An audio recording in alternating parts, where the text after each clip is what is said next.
I want you to give your best plea to Andy Farrell as to who you want to see against Italy. Andy. Faz, I know you're listening, fella. You're probably watching on YouTube as well. So Italy are coming up this weekend, and to be honest, man, I know you found your starting 15, but you need to mix it up a bit. What if they all aren't there in France in the World Cup, and you need someone to step up and you haven't given them minutes? And I'm going to go home to Munster, and I'm going to go over to Skippereen to Gavin Coombs. I think you really need to get him in there. Joe presents House of Rugby, together with Bank of Ireland, proud supporter of the 4 Irish provinces. Hello and welcome along to House of Rugby, together with Bank of Ireland. I'm Greg O'Shea, and Lindsay and Jason are in the room. How are you getting on, guys? Good, happy Monday. Happy Monday. Happy Monday to you too, Jason. How are you getting on, brother? Good, all good. My favourite day of the week. Favourite day of the week? I love that positivity. It's a lovely glow off him, isn't it? He is, yeah. He must have had a nice weekend. I get it. Yeah. Saw that you posted. Munster's win was a great win, yeah. And Ardskull Old Boys. Yeah, Ardskull Old Boys, a great win. You're welcome. All that is irrelevant, I have your... Lindsay. He posted the misses for the first time on Instagram. Well, I'm glad you put that. Now let's talk about that, Jason. On to the rugby now, please. Yeah. Congratulations on the launch. Well done. Thanks. So to talk about rugby, so we had URC back on the weekend, and it was good to see Munster and the provinces back playing, especially Munster though. Isn't that right, Jason? Yeah. Good. I suppose there is a bit of an issue going on with Wales at the moment, but not taking a glass off Munster, they played really well, and it's a massive win, and we're up to 5th now, which is absolutely ridiculous. I know, it's incredible. Munster won 58-3 at home in Thomond Park against Ospreys, but there could be a question mark over Ospreys' mindset coming in, because as you mentioned there, Welsh rugby is all over the place. Do you want to kind of fill in? Yeah. What's so going it's on? Obviously there's talks of the Welsh players going on strike ahead of the England game, which is crazy. But when you look at it, and there's some people going that maybe they've been on strike for the first 2 games based on their performances. But all jokes aside, what's going on there at the moment? So the WRU, the Welsh Rugby Union, haven't come to an agreement yet with the 4 clubs, the 4 regions. Sorry. So your Scarlets, Ospreys, Dragons, and Cardiff. So there's no budget in place, right? So they're trying to work on this 6-year deal at the moment worth 300 and something million, but there's no budget in place, which means there's guys with 5-6 months left in their contract and don't know if they've got a club or not next year, which is absolutely insane. So you can understand why these guys, and we all know, over the last few years, we laugh and we joke about it, but Welsh rugby has been falling apart at the teams for quite a while. So it's unfortunate, and it's understandable, why these players are annoyed, because they don't know where they're going to be playing next year, if they're going to be playing next year. So how are they expected to go out and put their bodies on the line when they don't even know if they have a job at the end of all this? So I don't think a strike will happen, but Alan Jones said it last week, it's a very much a possibility. He actually threw the Netflix documentary cameras out from their press conference, even though there was 5 or 6 other broadcasters in the room. So don't know what that's about. But the whole thing is a fiasco. And you were mentioning there, isn't Gatland isn't quite really backing him. He's kind of in the middle somewhere, or he should be backing his players. Yeah, really, I think it was a big thing during the week where he wouldn't agree with his players striking, basically. Now, I think that's when your coach isn't sticking, whether it's when team sports, if you don't agree with something, it's all or nothing. We were there, unfortunately, with the women's side of things, that you will get to a point where you have to make a stand. And the thing about it is, we do slag we don't slag them. It's every week. It's kind of this running theme over the last 2 seasons that the Welsh regions have been really poor. They're not competitive, which also has had a knock-on effect on the international stage and their under-20s, who are also 0 from 2 in their first rounds of the Six Nations. So I just can't understand the Welsh Rugby Union's thinking on this, because if we look at Munster, if we look at Leinster, our provinces provide our international team, and we're Jesus, lads, we're up to 1. But that's been years of investment since the game went professional in 1996.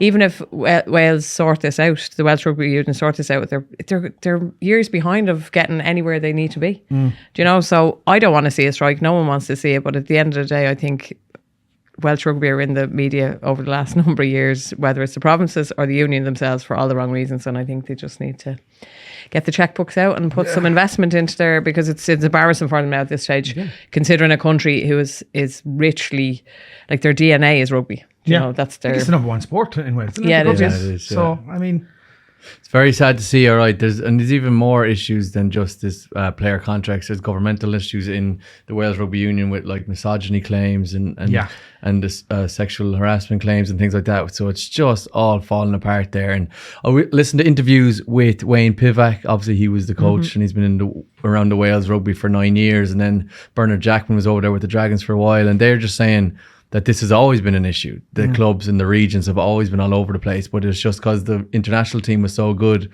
The likes of Alwyn Jones, as you mentioned, and Liam Williams and George North and all these guys were just playing so well at top international level and holding it together that everyone presumed the regions are okay. But they were never okay, supposedly. No. And it's all after coming to the forefront now because those guys I just mentioned, they're all getting a bit older. Maybe the international team isn't playing as well anymore. No. And there's no young fellas coming up from the regions because it's such a mess.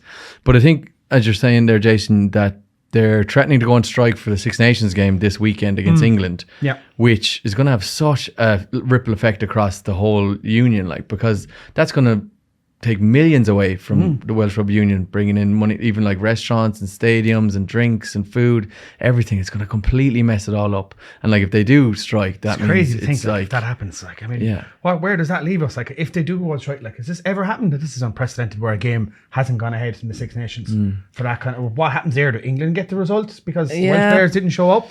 They'd have to do that, So, but what's it's kind of Lindsay, you said it there. The Irish women had to step up and bring it to governmental level a couple of years ago to get something done. And us Sevens lads in the men's team, we talked about it for years as well. We actually just piggybacked on what you did and we ended up getting more because of it. But sometimes you do have to empathise for the players. Like these guys, if you take rugby just as it's their career, like we all have careers, they don't know if they're going to be working in a couple of months, as you said, Jason. And if someone goes out and plays in the weekend for Dragons or Ospreys, Cardiff or the other team, and say they break a leg, but their contract's up in 4 months, they're not guaranteed a contract next year. They're not guaranteed a career. They have families, they have mortgages. Like, it's a proper issue. Like, but you said it there. So the union will lose millions because they're marketed. Like, so they're a marketing. They are a product. Is the Welsh Rugby Union team? Like, they're a product bringing in their union millions. So they're piggybacking on the backs of these amazing players and athletes, as they would have done, as it has gone through all sports, but it's not the players who actually reap the rewards of that. And this is where you've hit the nail on the head. And it was one of the lads tweeted during the week, it might have been Alwyn Jones, but it was definitely one of the senior players to say, like, there is millions, hundreds of millions, you know, being brought in by the, you know, Welsh Rugby and the union and all these big games played in the Principality and everything, the jerseys, everything. You forget what revenue comes in, sponsors, and the lads don't see it. So I just don't understand. It would have been an issue for the Welsh women as well with their regions. So it's very sad to see that you're making all these hundreds of millions off these players and you won't invest back them. So it really, you know, we talk about player care and duty of care, but do you actually see the athlete behind all the dollar bills that you're making? No, I think a good point to make there as well is that a lot of people don't realise the likes of your Alwyn Joneses and your George North and your Liam Williams, of course they're on big bucks. But your X and Y who's playing like centre for Scarlets, like he's probably getting paid less than a bloody Lewis driver, you know, and that's the kind of money that they're on. It's not. Oh, it's not. People just assume automatically because you're a professional athlete that you're on scandalous money. Yeah, but sure, me and Lindsay dealt with that for years. Like, people be looking at us like, "Oh, you must be making so much money." Just assume we're on pittance, like pittance, and you're paying for your supplements or your like it's you have to eat so healthy, like you're eating twice as much as everyone else, and it's not actually you lose money when you're trying to eat healthy in Ireland. It's one of the big things I'd say for the government with our health service, because that's my full-time job. We won't even get into that, but look, we hope it won't go to strike. It's not something obviously we want to see. You know, the Six Nations has brought up some great moments, but I think we need to stand with the players on this because we've all been in that situation. Exactly. I think the three main things they're looking for is to change the 60-day rule, which is 60 cap rule. Sorry, so you have to have 60 caps in order to play abroad. And if you still want to play for the Welsh rugby team but play like your rugby abroad, you have to have over 60 caps for Wales to do that. So now they're thinking about dropping it to 30 to allow more lads go away and get contracts elsewhere, but still play for Wales. I think the other one is they want to play a representative on the board of the Welsh Rugby Union. And there's one other kind of variable thing so there's like a couple of things that they have said, and they also want contracts sorted for regional players more so than the international players. Because there's fellas running out of contract, like, so it's completely fair enough. But I really hope Welsh Rugby Union just step up and don't let it get to the point where they don't show up for the Six Nations game against England. That would be so embarrassing. Like, it would be the worst of all that we've just spoken about. It would be the worst case scenario now at this stage for Welsh Rugby. It's really sad. It's really sad. But then, so we can kind of understand then why Munster got a massive win, 58-3 against Ospreys. How can you go out and have a strong mindset when you're all that's going on with your union? But we won't take it away from Munster either. They performed really, really well. The lads were class. Like, there was just tries across the board. Gavin Coombs had 3 tries again. Yeah. I don't know what else this guy has to do to get into an Irish team. I know he's in the squad, but get into a starting team. Yeah. Hopefully we'll see him this week against Italy. Player of the match again. Player of the match again. He's sharing it with Tadhg Beirne, so either him or... Yeah, it's kind of a pendulum, isn't it? Swinging one to the other. And I was actually buzzing for Joey Carberry. He had a great game after not getting into the Six Nations squad. What do you think, he Jason? scored a cracker of a try. Like, we can... As you said, let's not take away from Munster. If we were to look at 2 big things that we complained about Munster last year when Johan van Graan was in charge, it was the style of rugby they played and the fact that why isn't he giving these younger guys a chance? And if you look at how Munster have gone this season, those 2 boxes have been ticked. And it's great to see because he's giving these guys a chance. And the rugby they're playing, they're not afraid to offload. They're not afraid to spread the ball. No more of these one-out runners. No more of these box kicks into the air, into absolute nothing. Like, they're playing, it's enjoyable rugby to watch. Like, really, really, like, the quality of some of those tries, like the Fekitoa try, the Carberry try, the Frisch try. It's champagne rugby at times, which we're not used to seeing that from Munster. No. But it's good to see that he's actually given them the license to play like that. Like Farrell has done with Ireland. And has said, there's so many of these younger guys, with all the internationals gone, all season these young guys are playing, and it's like, we actually have a second squad behind the first one, which we've never had before, which is great to see. It's unbelievable to see. And I think Roundtree has allowed his backroom staff to kind of get their hands stuck in with the lads, as in you saw the set piece play for Shane Daly's try. Yeah, Dermot Barron, that was nice. It's beautiful. Yeah, like, really Joe, and good. that's clearly like they're sitting in and the pitch and like coming I'm up glad with you moves. picked that one. I liked Yeah, that I one. really Yeah, liked fair that play one. to you. The variation tries was excellent, but that was a good one. Really It's nice. a really intelligent one. Like, so they're clearly doing their work on the Monday, Tuesday, Wednesday, like picking out the spots where they can get tries, and they seem to be linking very well between the forwards and the backs, and there seems to be a lot of cohesion. And it's very tough to get that, and that comes from the coaching staff dealing with their players very well, which seems to be an issue for the last couple of years, Jason, is it the coaching staff within Munster? Yeah, I mean, credit, look, we're saying all this stuff about Roundtree, but like, credit to Dennis Amy and credit to Mike Prendergast, because they're clearly doing a hell of a job there, because as you said, that link between the forwards and the backs is there. The forwards are playing, like I said, they're not just one-out runners like they were for years. The forwards are playing like, dare I say it, like Leinster forwards. Yeah, Sean Klein with his little offload. You know like, what I we mean? would have just seen him season gone by just trucking it up. But yeah, that link for Frisch's try, wasn't it? With Fekitoa, like getting it out and creating that gap. But again, bringing it to the line, little pop out the back. And I was like, oh, fancy. I know, it kills me to say, but it's very Leinster-esque, isn't it? That's it. Like, it's good to see. Like, we have ball players in that squad, but they're actually using them. And like, out the backs are actually getting their hands on the ball, which is something that didn't happen in Munster over the last 3 or 4 seasons. Yeah. They didn't even get the ball. Like, I now they're forgot getting the you ball. said Well, you know what I mean? But now that they're getting the ball, like, okay, well, these guys can actually do something. And they're being inventive. Like, they're actually playing rugby, and it's working. I mean, sometimes like those offloads might not always stick, but they stuck on Friday night. Like, and like, you know, there was a couple of them that stuck against Toulouse as well. I know we lost that game, but they're starting to play. And like, you have to, when Ireland first started like really like reinventing their game in Farrell's second season, a lot of those balls like went to ground. Yeah. But now look at them, every single offload is sticking, like, you know, so that's what you got to see. Because even Hodnett's one, he got held up and he gave a little pop down. But even Patterson to look at the blind side, and he got a nice try there. Like, just the variations was lovely, but yeah, like that confidence they want to keep the ball moving. Do you know, and it made life, and again, we can go back to Ospreys and how poor they are, but the bottom line is it's so hard to play against a team that always want to keep the ball alive, because you know yourself, you're always trying to get onside and you're working so hard on D. And they'd obviously targeted that inside ball. Shane Daly to Zebo, Barron to Zebo. Joey Carberry as well obviously took it to the gain line, kind of dummied that pass. He looked a man for me who was confident. Like, that try alone was just confident, and I think it's probably, though it wasn't the most welcome decision, it's probably the best decision to give him a run of games where he's at 10, he's pulling the strings, he's commanding even his kicks. Like, he's starting to look that The pressure's off now. Exactly. You know what I mean? Let him play. Like, but I think credit as well to the S&C coaches, because we're seeing that with Ireland and now with Munster. You can't play that level of intensity like unless you're fit. And we've seen, like we saw it against France with Ireland, like that fitness is really like pushing Ireland over the line. I think we're seeing that with Leinster. Always had that, like Lancaster brought that in years ago. Yeah. Whereas like they're probably the fittest team in Europe, and that's why they can keep that high intensity. Their ruck speed, like, I mean, what was it? 3 to 5 seconds, I think. I think there was a game there, like not recently, like, and it was like 1.5 to 2 seconds. It was that quick, and that's become like kind of an intrinsic part of Irish rugby. Like we got it in Leinster, we got it in Ireland, now we're getting it in Munster as well, and we're seeing it with Connacht and Ulster as well. So it's huge. Like the S&C coaches, like they're not big names. Everyone they never get the credit like of what they do. Like so, what's going on behind the scenes to get these players up to a fitness level? Like you know all about that, Craig. I mean, how important your fitness is. Yeah. Exactly, 100%. Sure, you can't implement the game plan unless you're fit, 100%. and keep turning out week in, week out. Fellas like the Shane Daly's, the John Kleins, Paddy Pattersons, they're playing week in, week out. And sure, Lindsay, you're sitting here with a black eye, like you know how hard it is to be playing week in, week out. It's not easy. I'd like to have a great stories for you, but someone wrap me. I'd like to see what happened to the other person. Listen, we won't say nothing. I managed to stay in the field. Exactly. Well, you mentioned it a while ago, Lindsay, the centre partnership of Frisch and Fekitoa. Really starting to Unbelievable. click. They were clicking and offload, knowing exactly where each other were. Both of them got tries. But your Fekitoa's on the way out. He's on the way out at the end of the season, yeah. So like we said that a few months back that we were there was rumours around Limerick that there was a break in his contract. So I think that was they just kind of they had an option not to extend it after year one.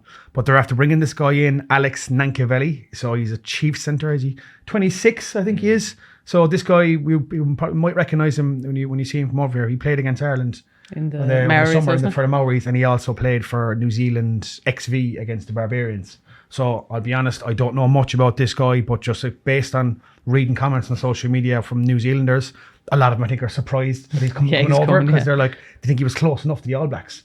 Oh wow. So apparently like he is very, very talented. I've saw some clips of him. He's a big lad, 6'3", 16, 17 stone, but he's got lovely soft hands. I saw a couple of tries of him like flinging like a 15-metre offload out to the winger. I swear to God, it was incredible clip like. But such a weird decision for him to come up to Munster if he was in touching distance for the All Blacks. And you're seeing that from all the comments underneath the Rugby Lad post. Yeah, this is like actual news, like Kiwis and stuff saying that. Like, so it's interesting to see that they're surprised like this guy is coming to Munster. So we're not privy to that information. We don't know what happened there, but I think it could end up in an astute bit of business because the kind of rugby that Frisch plays, I think the two of them could complement each other very well. Yeah. You know? But you're saying Alex Nankivel isn't Irish qualified? No, not at all. Not So he'd have to be here for 5 years to get into the Irish squad. Seems a mad signing. What the thought process is there? Or do you think it's maybe like a filler while all the stuff's still going on with Chris Farrell and we're waiting for him to get back? It's an interesting one. Well, I think this guy, like, I mean, I don't think he's a filler. He sounds to me like he's a top player that's coming over. Yeah. But maybe, like I see, obviously, like we wouldn't know what's gone on in New Zealand. Maybe he spoke to the All Blacks and was told he's not getting in. He's not going to get in, like, and he's not there, and he's way behind, like, in the pecking order, and he's like, okay, you know yourself, maybe he's like, I want to go over to Europe. Like, I mean, at the end of the day, like, Super Rugby isn't what it used to be in terms of the league that's there. I mean, like, everyone knows now at the moment, like, if you want to play club rugby at the highest level, you want to play Champions Cup. 100%. Maybe that's the thing. And maybe he wants to go travelling. Maybe he wants to go travelling. Like Like, Mac, it's the allure of Munster Mac Rugby as Hansen well. of you know just Munster Rugby enjoy is his rugby. it's a massive club. We forget that sometimes.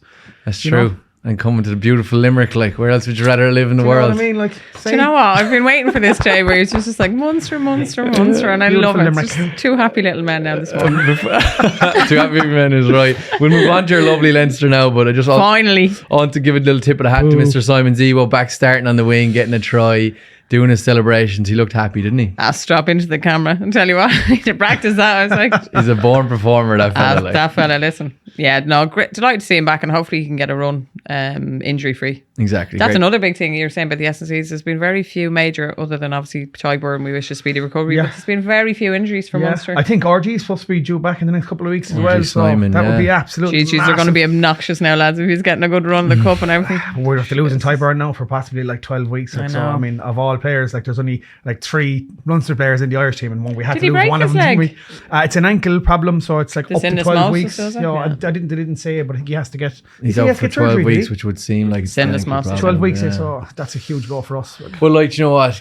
Get him paired up and get him ready for the World Cup. Yeah. Do you know what I mean? We'll get through the Six Nations. We have enough good players coming in, like you mentioned Ryan Bard before we came on air and stuff like that, and Gavin Coombs. So Tadhg, fix that ankle, get back for the World Cup because we want to win that thing. Exactly. Moving on to Lindsay's Leinster. They won 43-14 against Dragons. Now Dragons again are another Welsh team who are probably struggling with the mindset of everything we spoke about earlier. But then again, Leinster just smashed it. 7 tries, 14 straight consecutive win in the URC. And they're still kind of getting criticised. People weren't happy with how they played. I thought they were just exceptional again, Lindsay. Listen, It's like opening a bottle of Moe and expecting it to just hit home the same way all the time. Get over it. Do you know what I mean? That's it. It is like, the thing about this is it was a stark reminder for me that we still have the likes of Harry Byrne. Reece Ruddock got player of the match. Jordan Larmour scored a cheeky try off a blindside picked from the ruck. And Luke you're like, McGrath was exceptional. Yeah. Intercept try, had done their homework. Charlie Tector then at the end, a lovely chip over the top from Dave Carney. And you're listening to all these names on the commentary, you're like, Jesus, they were in Ireland squads, they were in training camp. There's still such calibre of players. I mean, obviously we've just come from Munster and this calibre player there. We spoke about Gavin Coombs who can't get in, and just Irish rugby are in a rich vein. And I think, listen, the criticism, you can't criticise Leinster for getting in players that deserve time. Like Brian Deeney's in there again, the Wexford man who got his first cap a couple of weeks ago, and he's getting consistency. So I don't think a win is a win. It was at home. There was a great variation of tries, and I think, look, they're like a well-oiled machine. They're not going to be entertaining all the time, but a win. Yeah, I thought they were great. Like, I don't know where the criticism's coming from. I know. I think people just, as you said, it's a very good metaphor. You expect them away to hit the same every single time. 100%. Standards are too high. Like, I mean, they scored 43 bloody points. Like, what more do you want? What was it, 7 or 8 tries? With all their internationals missing, and they still bang in 43 points. Like, come on, give me a break. They've scored their 66th and 67th tries at the URC, and Jimmy O'Brien had a big part to play in that. Did you see his counter-attack? Listen, that was unbelievable. Sure, it was that he gathered it. His footwork was unbelievable. Who did he set up for that try? Rob Russell scored. Oh yes, Rob Russell scored. It was brilliant. I watched it back. I was like, how is he just running around fellas for fun? Like, yeah, it was like they weren't even there. I was like, good man. I was roaring at the telly. I was like, go on, Jimmy. I know. I'd love to see him now get into some minutes for the Six Nations. Do you think he might get in this weekend? I think he should. Do you know, I was having a chat with someone during the week. Someone who both did our plastic surgery. But it was a good chat about rugby injuries, not just nose jobs. Yeah. That's what he's saying. Anyway, we were having the chat about who would we like to see in and starting, and obviously he was saying about Jordan Larmour, but I was thinking Jimmy, because I think Jordan's back playing, but not as consistently. Like, Jimmy was like different gravy. Jimmy deserves it. He does. So I think he's been consistent all season. Hasn't he? And like when he came in and I played that game in South Africa, he got thrown into the test arena. It was like 13 he came in at, wasn't it? Yep. Yeah. It was absolutely brilliant. So he does it. But the thing is, where would you give him? Would you put him full back or wing? It has to be one of those two, I think. This is what I was thinking.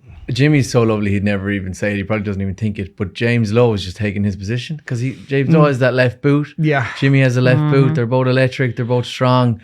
Like, it's just, I think that's just what's happened. James Lowe's just fit again. Yeah. I'd start him on the full back. Give Keenan a rest, like? I'd give Keenan a rest. And then when Keenan comes on for second half, depending on how Jimmy's playing, maybe you could move him for the wing for the last couple of minutes and kind of move people around. Yeah. I don't see too many changes for Italy, to be honest. Can we actually mention for Hugo Keenan as well? Hugo Keenan signed a 3-year IRFU central contract, becomes the first Sevens player to come into the men's game and get a 3-year central contract. And lads, I don't think there's anyone more deserving. I mean, like, when you look back at since he's come in, I mean, is it 28 or 29 out of like 30 tests he's played? Yeah. And he's been phenomenal. Has he had a bad game? I'd argue he's the best fullback in the world at the moment. He's up there, without a doubt. Bowden Barrett, Jordy Barrett. We put him in the World 15. Did we not mention him last week? Yeah, we did. But it's good to see him get rewarded, like, because like, I mean, we were only saying it there like a good few weeks back, like, kind of, you know, when Carney was there and when Carney was in and out, we were waiting for him to come back, and then we had like 3 or 4 different guys in at 15, and Hugo Keenan just comes out of nowhere, like, and now we're kind of like, how do we ever survive without you? I know, because we even tried Jordan Larmour at 15. Do you know, the amount of fellas there was talks of Zebo come back, let's put Zebo in at 15, but like, if you look at Ireland's success, we said this time and time again, 15 is such a pivotal position in the test arena. And we saw that against France when they were trying to kick. How important was it against France? Where would Ireland be now? Would Ireland be number one and in the form they're in now without Hugo Keenan? Yeah, he's probably one of the most important players. That's the thing with Hugo and being a full back is you have to just be so safe. And like, I think I was reading an article that Pat wrote that Hugo just puts out fires you wouldn't even notice. Do you know what I mean? He's just moving people around and closing off gaps and catching balls, which is just so essential, and it's why he's been rewarded with a massive IRFU central contract. But it's cool to see that he got 3 years. You know yourself, Lindsay, now he can like relax and just concentrate on his rugby rather than going, because if you get a 1 year, even if you get a 2 year, say if you get a 2 year contract, you play your first season and then you're already worried again. You only get one kind of season where you can relax, and in that season you've probably been negotiating a contract anyway. So 3 years gives you a nice gap to kind of just, you're probably even better now. Just embed in and just concentrate. Like, 100%. It's normally 2 year contracts they give out. Like, it's rarely 1 year contracts. It shows the fate in it, doesn't it? Big time, and he's deserving. So congratulations. Because he'd be snapped up by a French club in 2 seconds. Like, I know, and the amount of money he could make. You know, so I saw an interesting one. What's his name? Reece Hodge. he's after signing for Bayonne. I was after this morning. It's an interesting one. Like he's Who's Reece Hodge? Hodge, the Australian Oh, fullback. Yeah, he's going way. to Bayonne. Like, so I was like, cause I saw he's going to a French club. I was like, Bayonne? They must be giving him a nice few quid. I'd pay lots of money. He's a top player. Like he's with Yeah. he's with the Rebels. So interesting one. Yeah, that's always the option to go over to France. But I'd say Hugo's on a nice little penny now I'd with say that he's- contract. But you know what? He deserves it. I played with Hugo in the sevens team for years. He kept me out of the 10 jersey for so long, and it was like fair enough because he was class. And I ruined him loads of times, and he's such a gent. He works so hard. You can't take it from him. He deserves it. Like It's so hard to be competitive with someone like that. You're just like, don't look at me. Just stop being so nice. It's a good incentive for like I said, like he's the first guy to come from sevens to get a central contract. So it's good to see. Like I mean, when you like years ago, it was mad to even see a sevens going to transition over. Now we're seeing more and more of it. Whereas because our sevens structure there now is so good that we can actually bring players through the seven structure, because they're doing that for years in New Zealand and Australia. I mean, Jonah Lowe started playing sevens first, the likes of Caleb Clark, and you look at like John Porch now over here with Connacht. Like there's a lot of top players, which we didn't have that before with Ireland. Like, Yeah. do you know? I have two funny stories with Hugo actually. First one is when we were over in Hong Kong playing in the World Series qualifier. You have to win the qualifier, like, and if you don't win it, you go back to the start and you have to qualify again. It takes age. It's really hard to get into the World 7 Series. Yeah. Hugo in the first game, I think, in a group game against Uruguay or against Russia, one or the other, he does his ankle, same as Tadhg Beirne. He does his ankle really bad. But the IRFU and the Irish Rugby 7 teams backed him so much that they tried to play him with a dodgy ankle, and he was limping around with like so much tape on, could barely walk. He was still trying to play, had the gear on, and I was just sitting on the bench, fresh as it, like whatever, like just so fit, be like, just play me.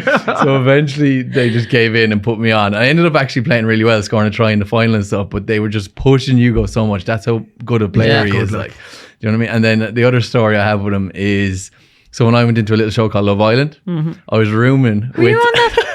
I can't believe that. I was in. You might not know, yeah. No, we didn't hear anything about We it. were over in France playing in the Olympic qualifier, and I was rooming with Hugo Keenan, and I had my whole gear bag full of like my Love Island clothes, and just layered the top with IRFU gear. And I remember Hugo went to get something out of my bag, and I was like, "Don't go near my bag." And then we were finished the Sunday tournament, and I was to fly to the villa. And I was like sitting in the room with Hugo, and I was like, how am I going to get out of here without like him finding out what's going on? And I said that I had to go for a family bereavement at home, which was a lie, which is such a bad lie. I don't recommend doing it. God. And Hugo was so like empathetic and really sad, and he was like, oh man, I hope you're okay. And he was texting me and stuff when I was on the flight to Mallorca. And I ended up going into the villa, like, so it just shows how much of a nice guy he is. Like, What a man. Yeah, I mean, Hugo go way back. He deserves it big time. Yeah. All right, come back to the rugby. So Glasgow, Ulster was on over in Glasgow and Scottstown. Bad, filthy night over in Scotland.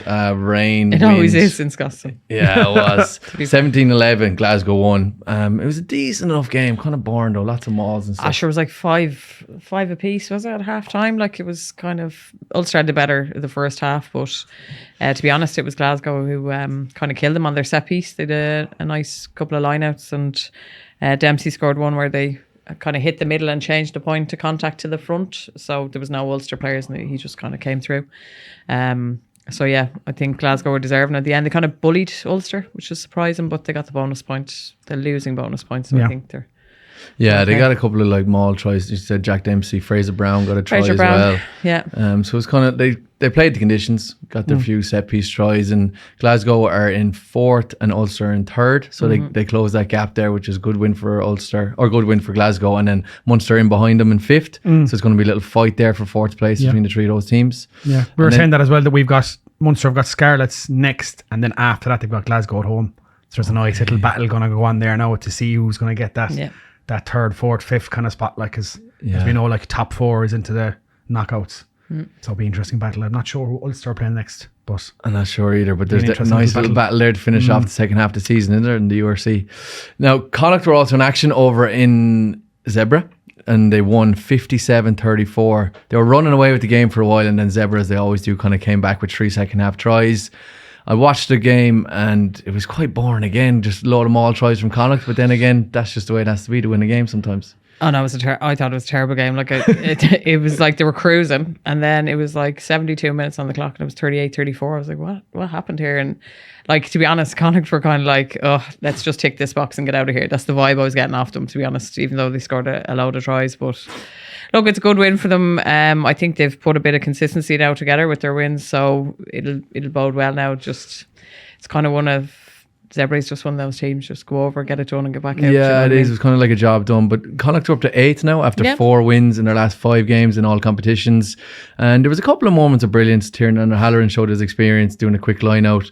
He finished it off himself. Caelan Blade was in good try form as well, wasn't there? True. Yeah. Diarmaid Kilgallen was good. So they did the job, got it done. Oh, Marmion, that was it. At the end, he put the gloss on it. It was an intercept try.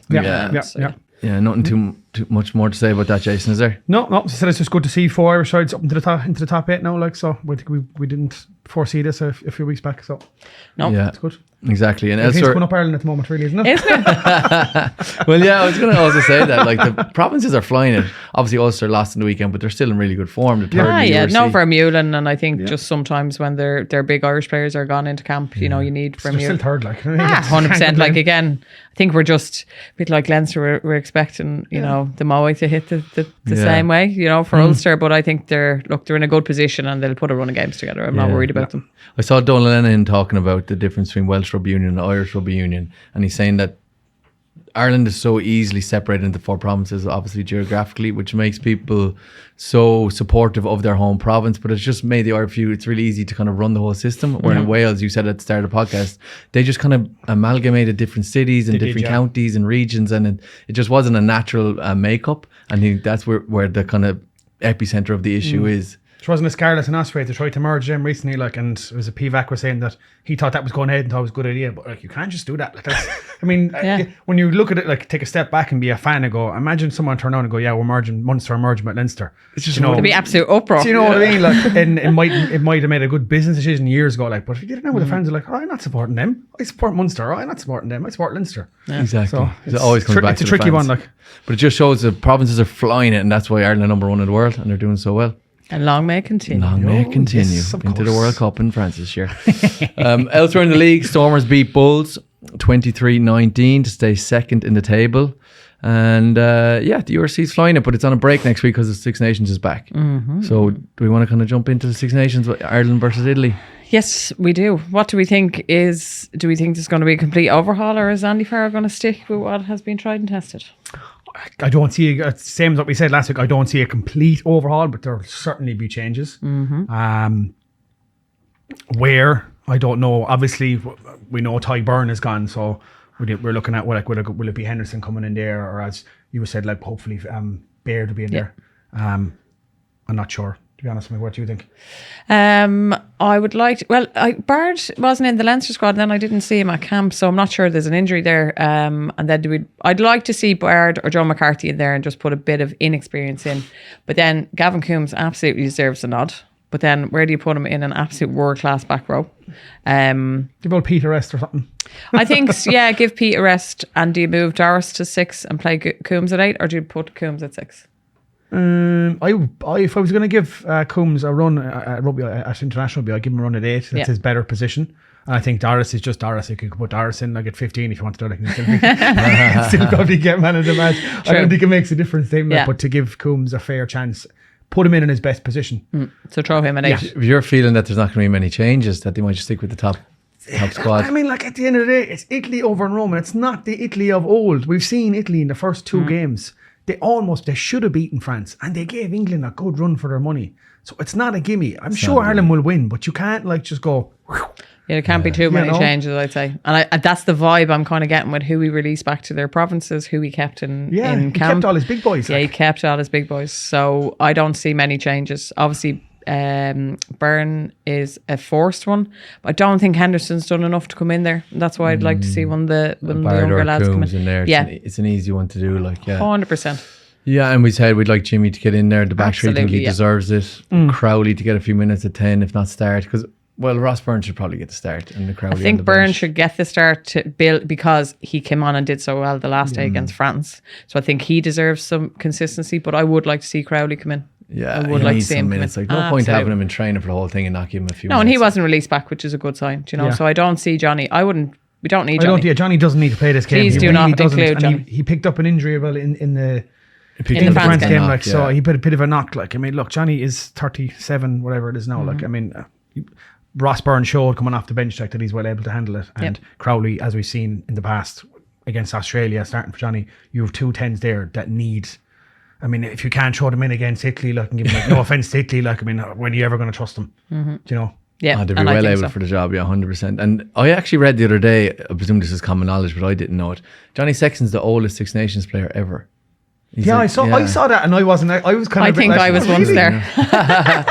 He's 37 and something, 200 and something days, or I don't know exactly what it is. I think Alwyn Jones is then behind him as the second oldest. And the thing is, like, Johnny Sexton isn't playing scrum half or isn't playing on the wing. And I can say that because I was a winger. Like, you're not in as many collisions as a more infield player.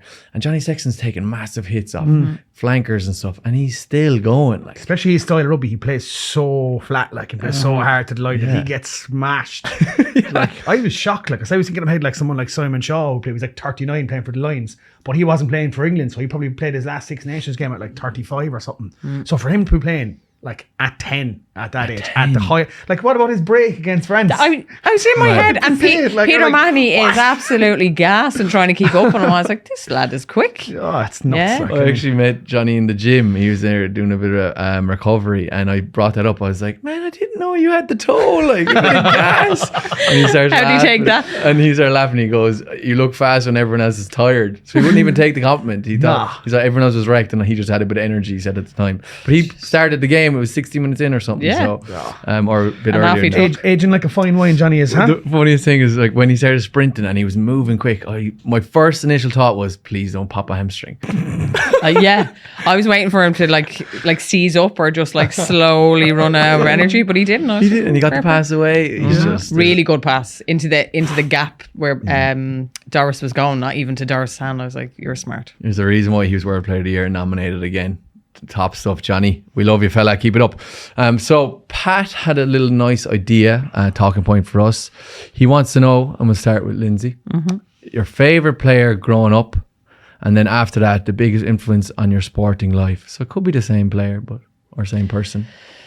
Jason, you're going to be up next as well. I hope you have one in mind. I do. Do you know what? I'm going to pick Keith Woods. He wasn't flamboyant or anything, but he was probably ahead of his time. Obviously, Lions, Ireland captain. And he's just that typical little hooker where he was just always like involved. So yeah, I suppose I came to rugby late. So like I remember Jason Robertson.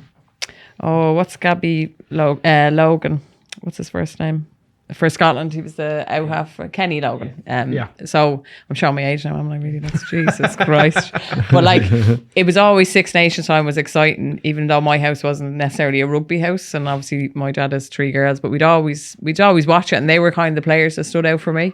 Jason, obviously, Robinson was the flamboyance, but I'm going to go with Keith Wood because I think his consistency, and he was that standout Irish player at the time. Do you know, when we were kind of in wooden spoon territory and ebbing and flowing out of. And he was another fella that got World Player of the Year, and he was a hooker. Yeah. Can you believe it? That's the front. He's still the row. only front note to have gotten it, I think, as far as I know. I think so, The only yeah. front note to ever got World Player of the Year. He was the inaugural. I was IRB World Player of the Year back then. Like, Yeah. so. So I'm gonna Yeah, go great Keith choice. Well done, And Jason. what about your influence? Is it both? You going for second one? Wood. Joe, what, I have to give this. Right, I'm going to give it to my mum, obviously, but indirectly, because my mum, I'm the eldest of the 3 girls, and I always tell this story. My mum was so worried when it came out of secondary school that I'd absolutely go delinquent. She was probably right to worry, but she kind of directed me into the world of basketball. So I'm going to give it to my mum indirectly, and then she come with her tea, her flask of tea at my basketball finals and say, if Mark ain't, why is he giving out to you? And then she'd be threatening to go up to her, and I'm like, no, mum. Yeah. So I'm going to give it to my mum. But you not have any influence on your rugby career as well? No, she just told me not to hurt other people's daughters, and I'm like, well, Okay, She what was about more me? into the basketball. No, do you know what? It was a turning point. No, they came to all of my games, to be fair. I remember they had a moment I scored in the All-Ireland final in 2014. And my sisters tell this great story where my mum and dad look at each other and kind of well up and just hug. And they're like just jumping up and down for me in that final. And my family have had a big influence, but I suppose the starting point was my mum. And Okay, nice. to be fair, I'll give a shout out to my basketball family. Like, I recently went back to the cup finals, and there's people you mightn't have seen in a long time, and they're just so supportive. So I've been very lucky. There've been so many, influences, but I'll give the nod to my beautiful Lovely mother. stuff, Lindsay. Great choices. Mr. Jason, your favourite player growing up? I'm going to go for a good stout Limerick man and an Ard Scoil Reach man. That'd be Paul O'Connell. Oh, you. Because, don't know, I mean, just even being in school, Paul came into us a few times, for Junior Cup and Senior Cup, and going around the halls, you see pictures of him, and you ask any player that's played with him or played against him, and they always speak.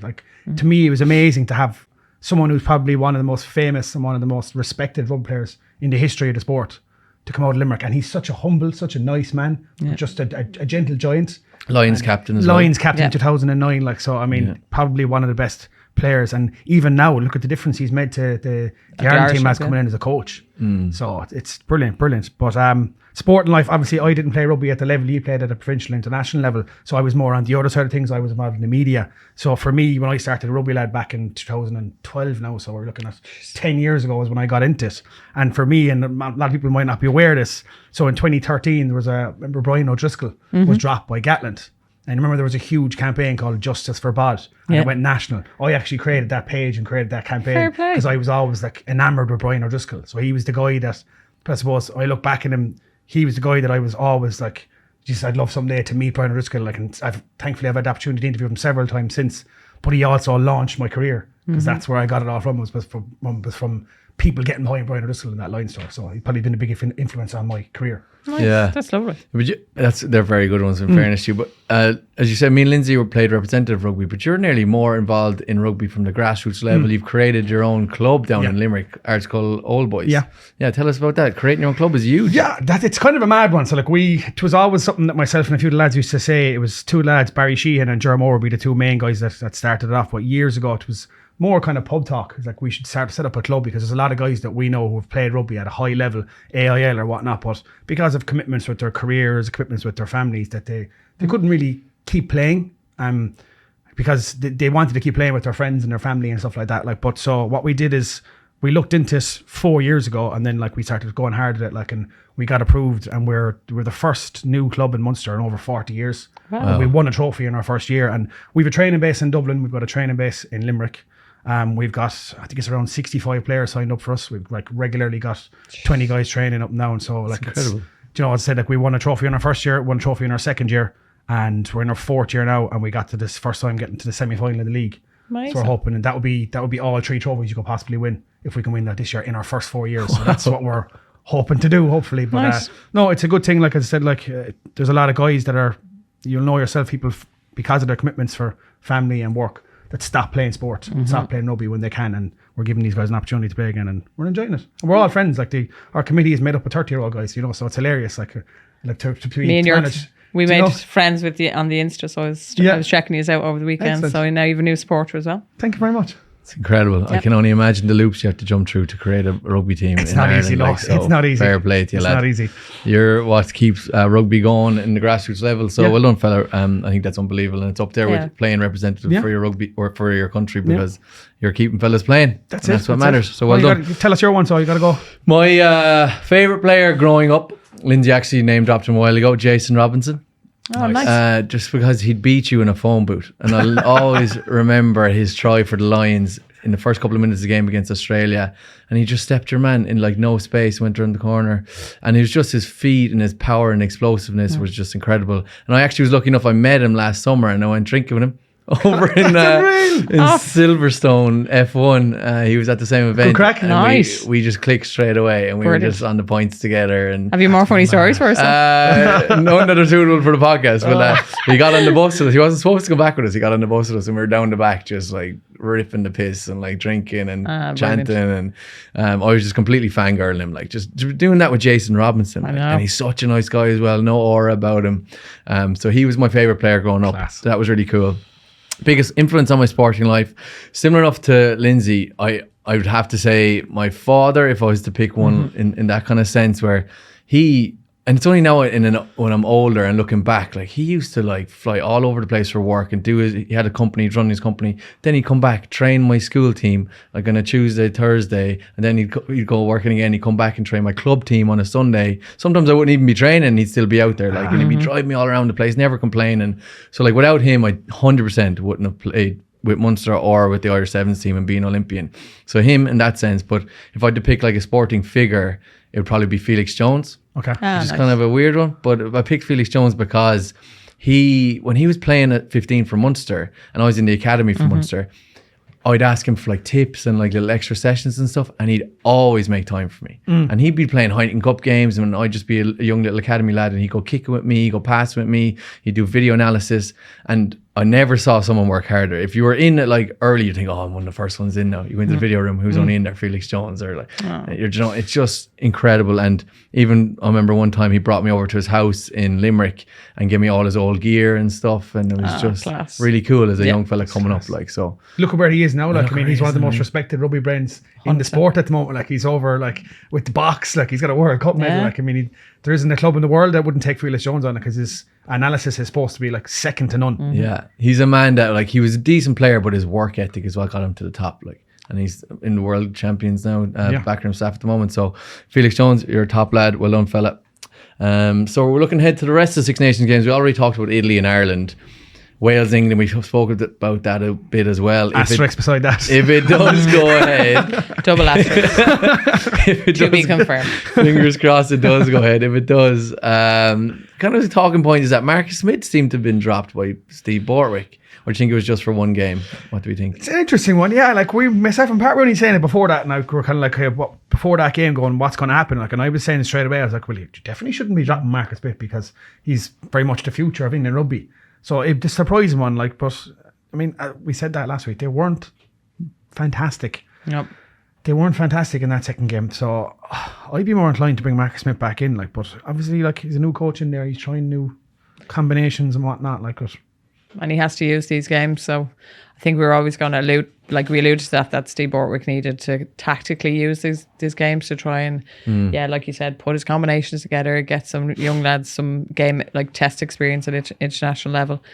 And I think we all know what Marcus Smith can do. So I think if your goal is to, like Ireland, win a Six Nations and a Grand Slam, great. I think for him, it was always just going to be try and deepen his squad and the experience in it. It'll be interesting if the game goes ahead, obviously, because the two new coaches, and see who comes out the winner. Yeah. That, there's been a lot of chat. But I think the tie of the tournament will be France-Scotland. I think 100%. That's going to throw us up a humdinger. That's going to be the game of the weekend now. And it is kind of up for grabs. Like, Scotland played so well in the first two tests. Jeez, they've been unbelievable. But they obviously have to go to Stade de France to play France. So that's going to be a difference, isn't it, Jason? It's going to be an interesting one. I said, like, Scotland are buzzing. Is it the first time, like, in a long time, or is it ever, like, since the last one that they've won the first two games?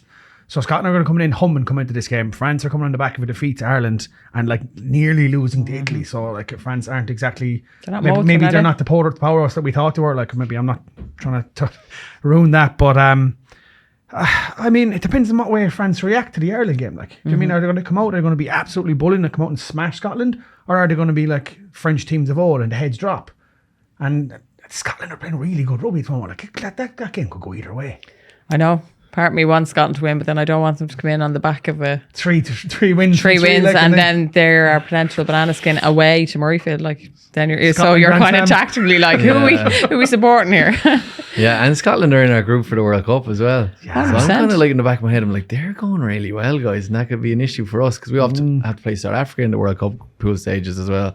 But we're not even there yet. We're still in the Six Nations. And a mad stat that Pat managed to pull up was, in the last 10 games of France and Scotland, it's been a 5-5 split, wins each. And Scotland beat France 27-23 the last time the sides met in France. I remember that game was a cracker of a game. Absolute cracker. That was a brilliant game. So telling you lads, don't rule out the Scots with the way they're playing at the moment. Like Finn Russell is probably the form 10 in the world at the moment, the way he's playing. Absolutely. You know, and then like you've got the likes of Duhan van der Merwe who can score, as we saw against England. He was in my dream last night. Just remember that. Anyway, moving on quickly. You heard it here first. It was nothing in that sense. I was given out to him, I think, positionally in his defence. I'd like to say that I was asked him on a date or something. Never going to happen. But anyway, no. I only remember that. That was weird. Anyway, moving on. Yeah, like even someone like Hugh Jones is another guy who like was absolutely class, disappeared into the wilderness for a while. He even went off to Harlequins and all there for a year, and now he's back in playing with Scotland and he's class again. Jamie Ritchie's playing class rugby since he was I think Hogg is playing even better since the captaincy was taken away from him. Yeah, and it suits Jamie Ritchie better than like because he's actually leading by example. Yeah, so they have a good squad there. It's a great squad, you know. So and I think they've Hamish Watson played,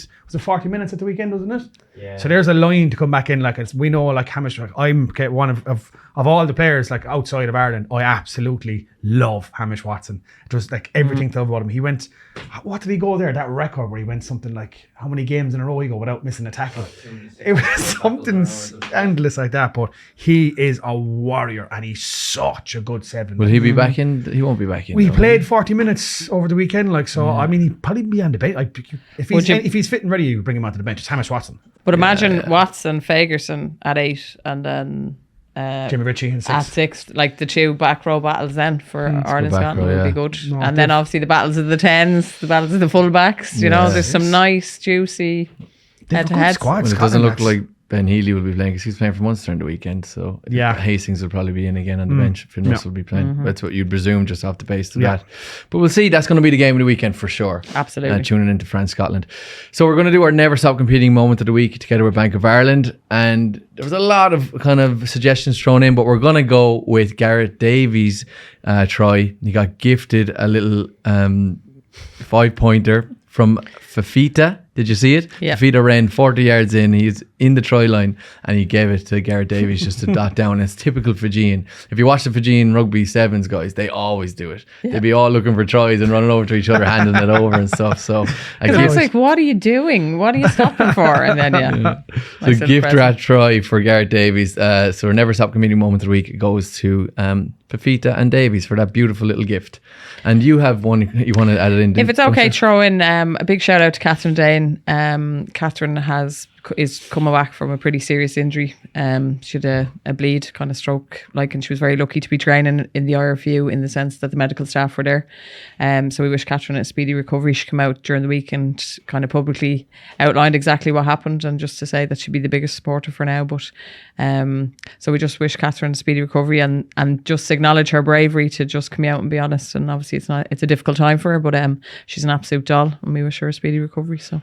Yeah, it's incredible. Fair play to Lindsay. That's a great one. Never stop competing moment of the century. That could be definitely the year. It's just a reminder that I think there's, we come to it all the time, the show, but there's life outside of rugby. It's bigger than the game. The people within it, like Jason and the club, and you have to take those moments where there's people who. The people within it are bigger than the game itself. That's what makes the game special. Absolutely.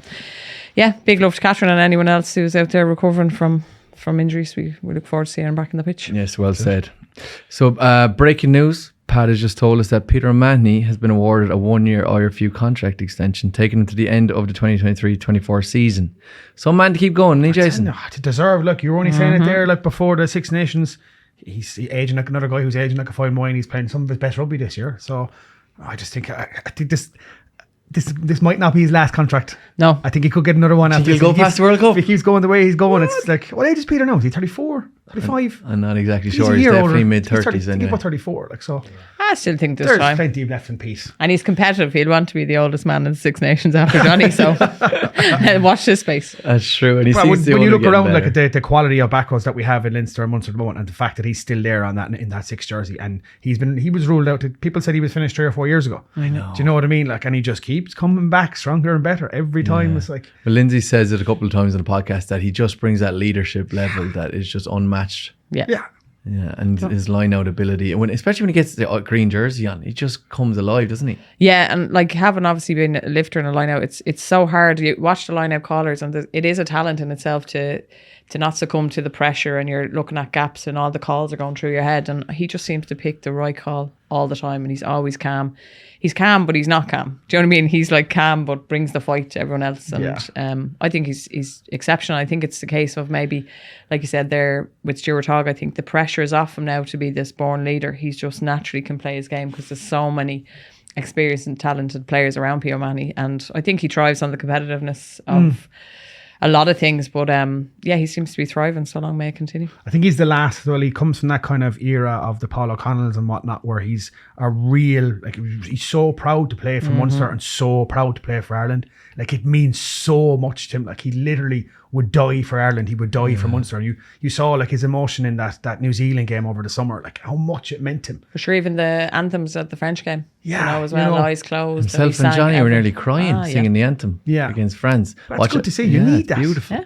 Yeah, you need that. Like, I mean, that gives you that extra, I suppose, that maybe 1-2%. Do you know? Of course it does. Yeah, 100%. I'm getting goosebumps here. I was like, come on, let's play. It's just cool to know that guys at that level with that many caps, and these, like, obviously it's a big Six Nations game against France, but it's not like a World Cup final. Do you know what I mean? And these guys are getting emotional, singing the anthem. So playing for their country at the end of the day, like, you know what I mean? Like, and they know, I think the Irish team at the moment, I think they're all starting to realise that they're part of something special. Yeah. This is a very special Ireland squad. I think they know that now. Big time. You don't beat France every day. Like, I was lucky enough, 2017 we beat France, and it's like you've won the lottery, because every time you're usually on the opposite end of a really good baiting. Do you know what I mean? So, and I think regardless of what happens to the lads in the future, you always have to look at, not that each game is your last, but just savour it.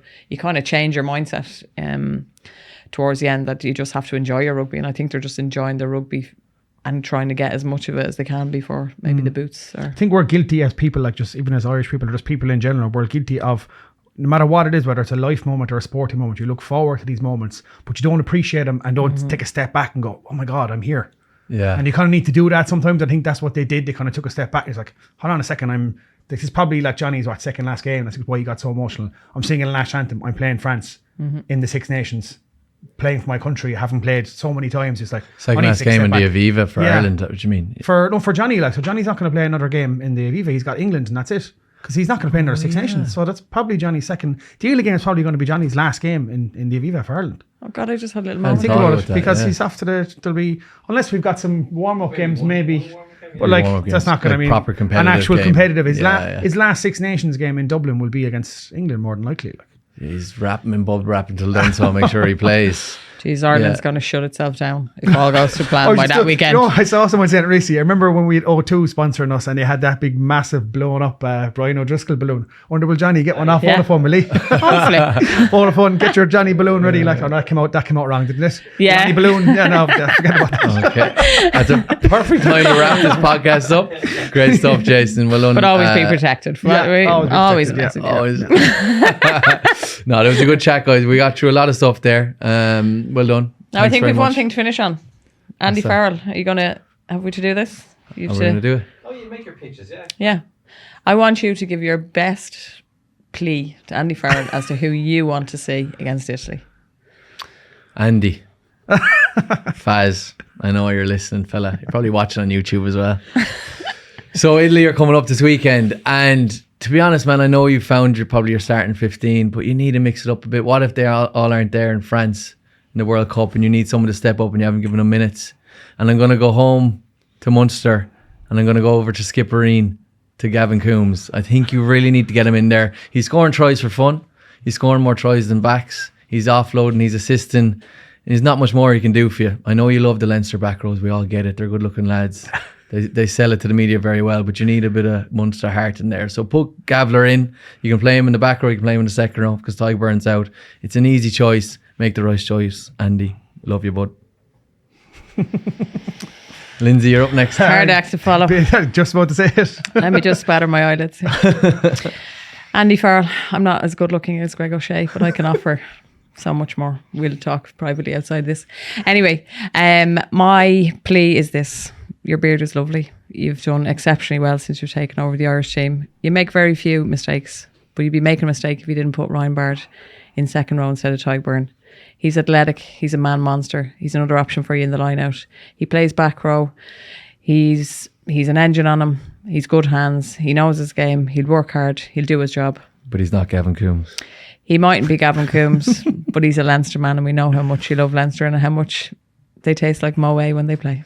Anyway, go with Ryan Bard. You won't be mistaken. You won't regret it. Big Jason. I'm going to keep it short and sweet. The future of Irish rugby, the protege, Mr. Munster himself, Jack Crowley. Get him in there. Roger nearly took him off us. Now we have him. Keep him in there. Get him in at 10. Short and sweet. I love it. Andy, do what we're telling you to do, fella. All right. We'll see you this week when he announces the team, and this weekend against Italy. But for now, guys, that's it. That's the pod all done for this week. Because some URC was very good, but we don't have it next week. We're back with the Six Nations that we've said. So thanks very much, Lindsay, for your insight. Thank you. Have a great week. You too. And thanks very much, Jason. You too. Pat, of course, thank you. And Bank of Ireland, our sponsors and proud supporters of the 4 Irish provinces. Thank you for always being there for us. And thank you at home for watching and listening. Catch you next time, guys. Joe presents House of Rugby, together with Bank of Ireland, proud supporter of the 4 Irish provinces.